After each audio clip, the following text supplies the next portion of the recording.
जनसामान्यांच्या प्रश्नांसाठी सातत्याने संघर्ष करणारे, कार्यकर्त्यांना नेहमी बळ देणारे, अभ्यासू व लोकाभिमुख नेतृत्व असलेले लातूर जिल्हा काँग्रेसचे अध्यक्ष माननीय श्री अभयदादा साळुंखे साहेब यांना वाढदिवसानिमित्त हार्दिक शुभेच्छा।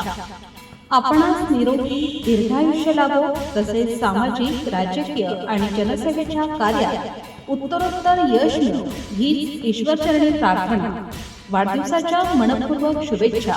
शुभेच्छुक Kakasaheb Patil, chairman, Govardhan Jadhav, vice chairman, Balaji Sonawane Munde, गट सचिव, संचालक मंडळ बालाजी पाटील, भगवान पाटील, दिलीप पाटील, संजय स्वामी, जलील शेख, काकासाहेब जाधव, ज्ञानोबा बनकर, सोपान हनुमंते, कलावती दिवे, शालन जाधव, विनायक कटवटे, सेवक व सर्व सन्माननीय संचालक मंडळ, विविध कार्यकारी सेवा सहकारी सोसायटी, पान चिंचोली, तालुका निलंगा, जिल्हा लातूर।